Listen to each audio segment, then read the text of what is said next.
Hello everyone. In the two previous videos, we've already established that the behemoth was a beast symbolizing the earth, and that the leviathan was a beast symbolizing the ocean. Today, we're exploring the third and final creature in the legendary trio of primordial beings from the Old Testament, Ziz, the beast of the sky. Ziz was also known as the king of all birds, and its size was said to be comparable to that of the leviathan and the behemoth. It was extremely large and could cover the whole sky with its wingspan. Sometimes, it was also represented as a huge griffin that had its feet on earth while its head was touching the heavens. Its wingspan was so large that it was able to protect the earth from raging storms and violent hurricanes. It is also said that without the creature's protection, the earth will be destroyed by the powerful wind. Unfortunately, compared to the other two primeval creatures, there isn't that much scriptures or documents describing the origins of the myths surrounding the beast of the sky.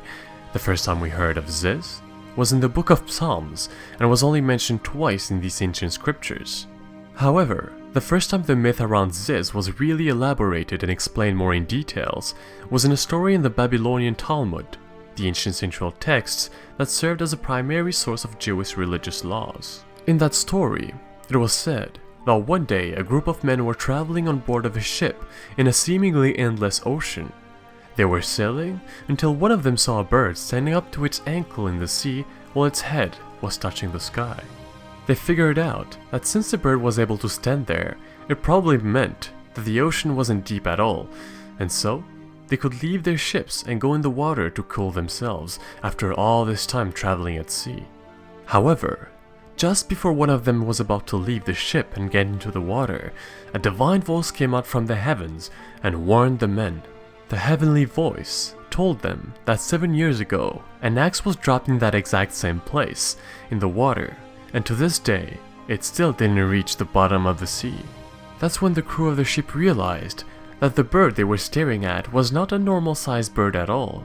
It was Ziz, the king of all birds, and the reason the water only came up to its ankles was simply because the creature was in fact colossal. Unfortunately, nowadays, Ziz is not as popular as the other two primordial beasts, Behemoth and Leviathan. Although there are a few children's books and stories about the great bird here and there, it's not even close to the sheer amount of popularity the Leviathan and the Behemoth have in popular culture. So that's it for today's myth. Thank you all for watching, and hopefully you enjoyed it. You can tell me what you thought of the video in the comment section below, and you can also suggest myths and legends that you would like to see me cover. Now then, thanks again, and see you all very soon.